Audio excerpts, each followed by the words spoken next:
If you've made it this far, it's because somewhere inside you, there's a question that has never been answered. What really happened to Pope John Paul I? Don't forget to subscribe now to the Vaticano Occulto channel and activate the bell to receive future videos, because what will be revealed in this episode might change the way you see the throne of Peter forever. It was the early hours of September 29th, 1978. Within the impenetrable silence of the Vatican walls, an invisible presence moved through the ancient corridors. Pope John Paul I, the smiling Pope, had been seen for the last time just hours earlier, serene in his quarters. 33 days had passed since he had taken office, a symbolic, mystical, and enigmatic number. The next morning, Sister Vincenza Taffarel found the pontiff lifeless. He was seated, with his back supported and a calm expression on his face. Beside him, an open book. The Vatican quickly announced a sudden heart attack. Nothing would be investigated, nothing questioned, no autopsy would be performed. And just like that, a pope disappeared from the world, with an official silence that was deafening. But something didn't add up. John Paul. I had never shown serious heart problems. His personal doctor wasn't even consulted. The body was embalmed in haste. Testimonies contradicted one another. Reports on the position in which he was found varied. But one detail stood out: the urgency. A rush that hid more than it revealed.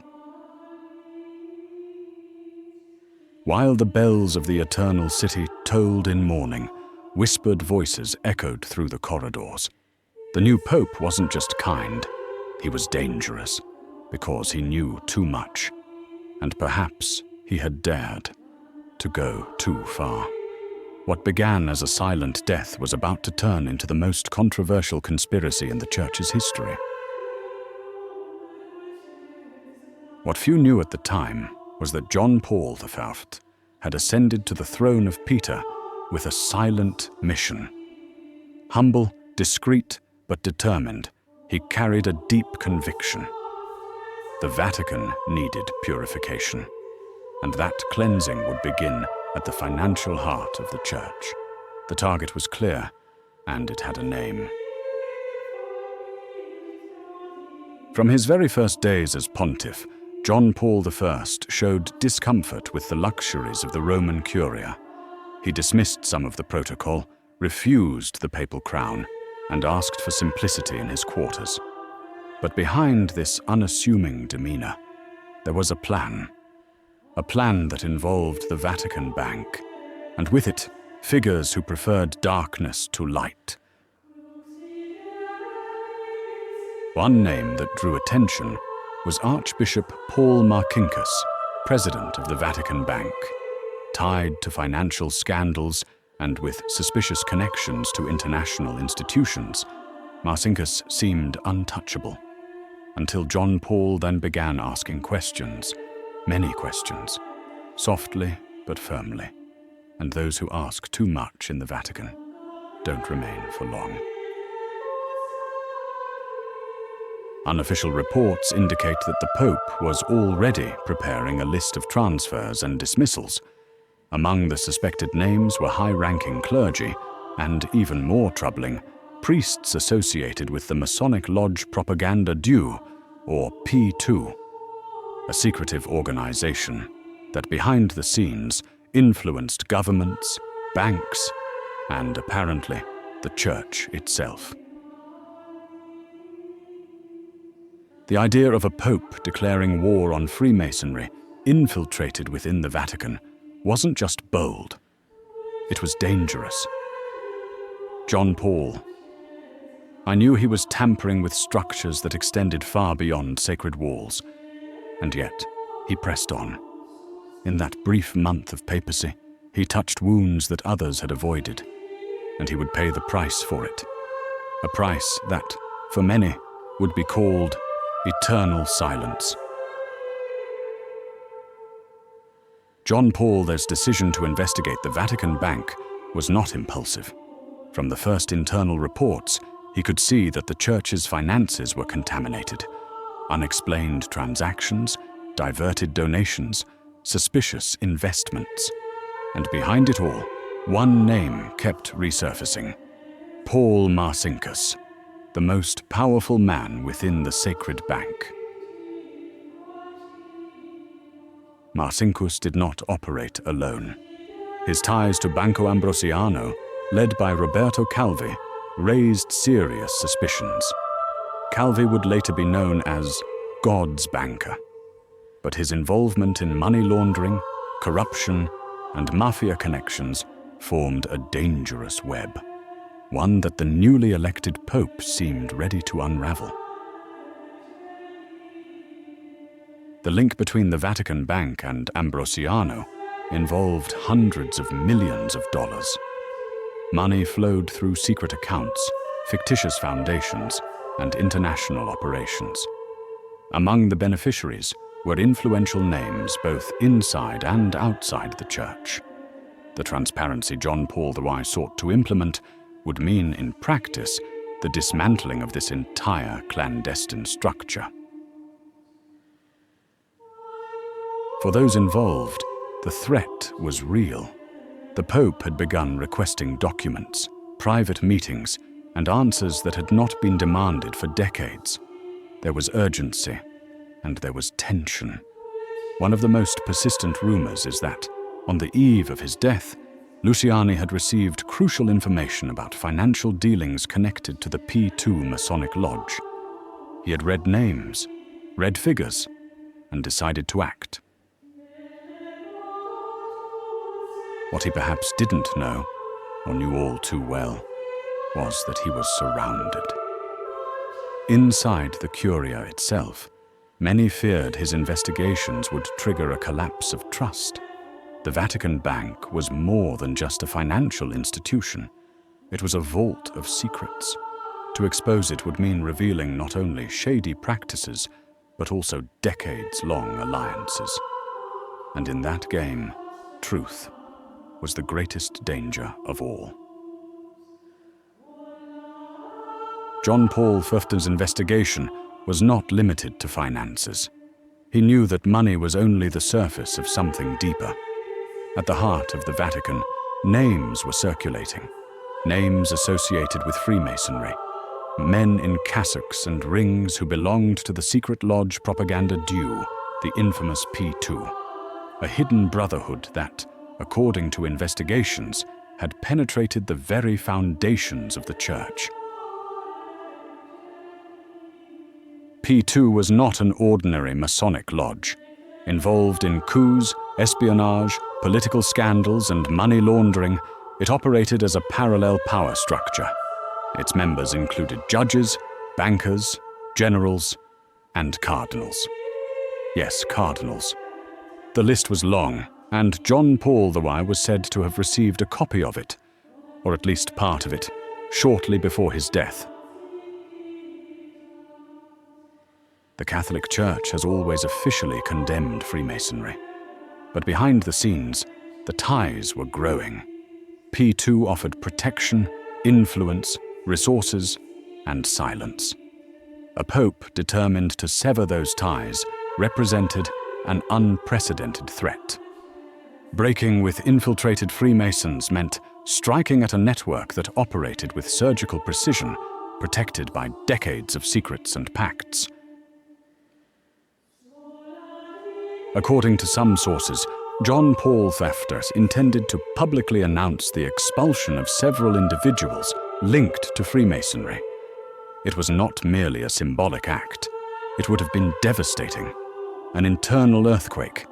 He knew there would be no turning back. But he chose to proceed. His moral conscience spoke louder than fear. And it was precisely that act of courage that for many sealed his fate. That week, the atmosphere inside the Vatican was tense. Doors were closing. Whispers filled the corridors. The Pope was tampering with structures that upheld far more than ecclesiastical hierarchies. He was touching the heart of a secret alliance between faith and power. And in the midst of that tension, he walked alone, unaware, or perhaps fully aware, that time was running out. On the night of September 28, 1978, John Paul I seemed uneasy. He had received a dossier, a sealed envelope delivered by a trusted collaborator. Inside were names and financial details, hidden accounts, diverted sums, dangerous connections. It was the final thread of a web he had been trying to untangle for weeks. Now, the picture was complete, and the plan of action decided.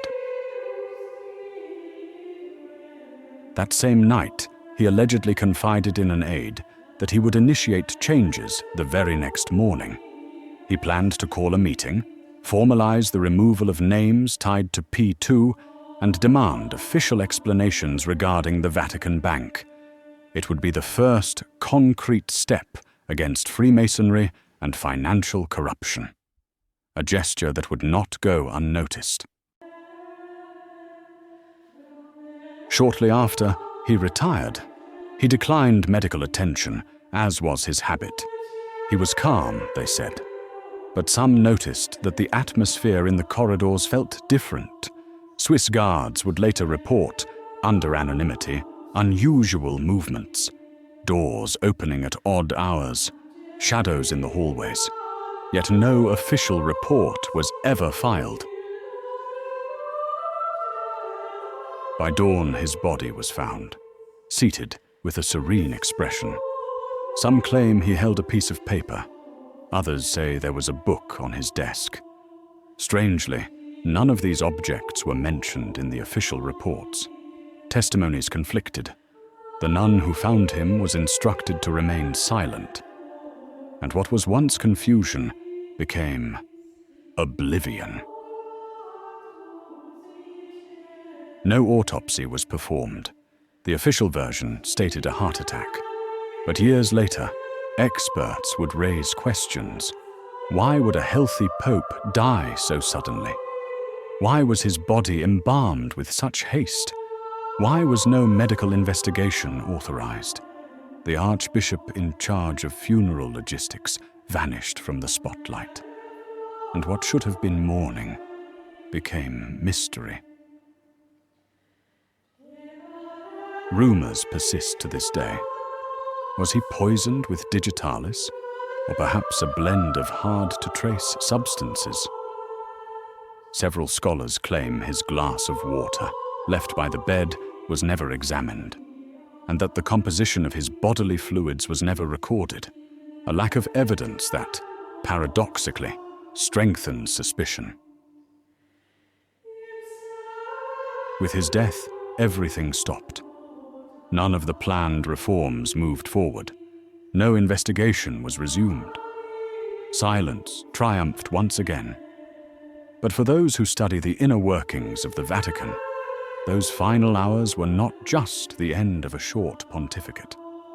They were the forced shutdown of a real threat to the hidden system that still survives beneath the surface of power. As the years passed, the lack of concrete answers surrounding the death of Pope John Paul I gave way to something inevitable. Theories. Some fanciful, others disturbingly plausible. Yet all of them emerged from the same void, silence. And it is within that silence that many scholars began to detect signs of something greater than a sudden, natural death. The Vatican, entangled in financial scandals, seemed eager to close the matter quickly, but external voices began to rise. Investigative journalists, former members of the Curia, Italian politicians, all of them stated, something is wrong, and what was once whispered took shape. A possible multi-front conspiracy involving church, banks, and even intelligence agencies. In the 1970s, Europe was a stage for political intrigue. The Cold War heightened tensions and nurtured improbable alliances. P2, the Masonic lodge with strong military and political influence, maintained direct contact with NATO figures and sectors of European intelligence. If John Paul I truly posed a threat to their operations, his removal would have been nothing more than strategy. Some researchers suggest that the Pope may have uncovered highly sensitive information, not only about money, but about connections between the Vatican and clandestine international networks. If that's true, his death was not an accident, but a silent execution, carried out with precision and within the logic of cold institutional interest. This is not about pointing fingers. None of these theories have been officially proven. But the question remains, why do so many pieces seem to fit? Why did so many names tied to the case also end up dead or silenced? Why has the Vatican never authorized a reopening of the case? Perhaps because some truths cannot be spoken. The death of John Paul I was not the final chapter in this story. In truth, it was the beginning of a disturbing sequence. A few years later, in 1982, banker Roberto Calvi, involved in the financial scandals with the Vatican Bank, was found dead in London. He was hanged beneath Blackfriars Bridge, bricks in his pockets. The scene seemed too symbolic to be just a suicide. Calvi was known as God's banker. His direct connection to Banco Ambrosiano and the Masonic Lodge P2 placed him at the very center of the same web that John Paul I had aimed to expose.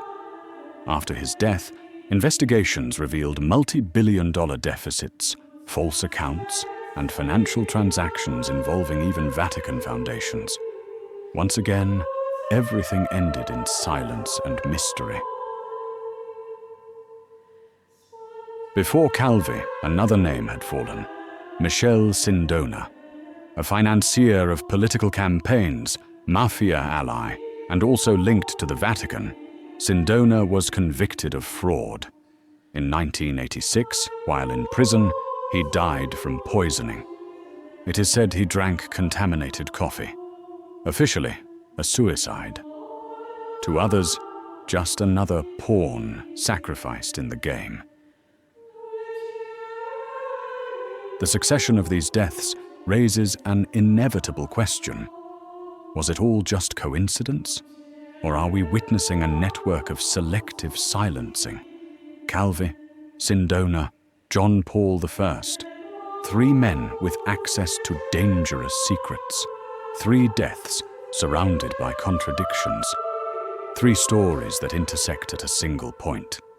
The hidden power behind the Church's finances. Following the death of a reigning pope, the world expected a clear response, a transparent investigation, a convincing explanation. But what it received was the opposite. The Holy See, guardian of divine truths, cloaked itself in earthly silence. No autopsy, no inquiry, no willingness to open the archives. Everything was sealed, as if it had never happened. The official justification was always procedural: respect for the Holy Father's body, church tradition, preservation of the papal image. But to many scholars and puzzled believers, it seemed more like a containment strategy.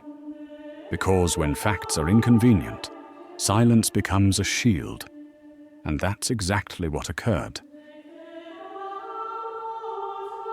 Inside the Curia, few dared to speak. Those who knew remained quiet. Those who asked questions were removed. Even Catholic newspapers handled the matter with unusual restraint. No questioning editorials, no theological speculation, only mourning. Brief, discreet, procedural mourning. And then the conclave. a new pope, a new story. This silent stance by the Vatican remains to this day one of the most intriguing elements of the case. Why such fear in clarifying the death of a pope? Why protect figures whose financial and moral conduct was, at the very least, questionable? Fear of a global scandal? Or protection of something even deeper? Something that, if revealed, could shake the very foundations of institutional faith? John Paul I reigned for only 33 days, a number heavy with symbolism. For numerologists, it represents revelation and sacrifice. For theologians, it echoes the years of Christ. For conspiracists, it is a sign that nothing happened by chance. And for those who study power, it is exactly the time someone needs to be eliminated before they can cause real damage. During his brief journey, he refused pompous titles, drew closer to the people, and questioned secular structures. He proposed to simplify the church, humanize it, purify it. But his time was too short for those changes to take root. His humble smile became an image of mourning, and his words, seeds that never had the chance to grow. The official silence buried not only a pope, but a vision for transformation. To many of the faithful, he has been forgotten, a name barely remembered among the giants of Peter's throne. But among scholars and historians, his absence weighs more than his presence. Because what he didn't do, what he wasn't allowed to do, speaks louder about the Vatican's hidden power than 1,000 theological sermons. And it is in that void that the question remains alive. What would have happened if John Paul III had lived? What would the Church be today if those reforms had been enacted? What would have come to light if he'd had time to act? These are questions no cardinal dares to answer, because answering them would mean touching wounds that many still prefer to keep hidden. The death of Pope John Paul I remains shrouded in shadow, an interrupted pontificate, a body without autopsy, a church that chose silence. What really happened that night remains locked behind Vatican walls, where archives are sealed, names are protected, and echoes of the past still whisper through ancient marble halls. The Vatican Bank infiltrated Freemasonry, secret dossiers, reforms never carried out. All the elements are on the table, like pieces of a puzzle that seems nearly complete, but still missing a central image. And that image may have been deliberately erased. Perhaps the true face of power was never meant to be seen in the light. The death of Pope John Paul I is not just a historical mystery. It is a symbol, a silent reminder that even the highest offices of faith are not immune to the schemes of the earthly world. Where there is power, there is risk. And where there is risk, there are those willing to remove any obstacle, even if that obstacle wears white robes. If this video made you think, don't stay silent. Comment below. Do you believe the death of Pope John Paul II was natural or orchestrated? Share this content with others who question too. And if you're not yet subscribed, join the Vaticano Occulto channel now, where forbidden stories and sacred mysteries are revealed with courage. In the next episode of the series, Secret Orders and the Vatican, we'll investigate how the Knights of Malta became a bridge between the Vatican and the hidden world of international intelligence. A new dark chapter where faith meets secrecy. Activate the notification bell. What is hidden will be revealed.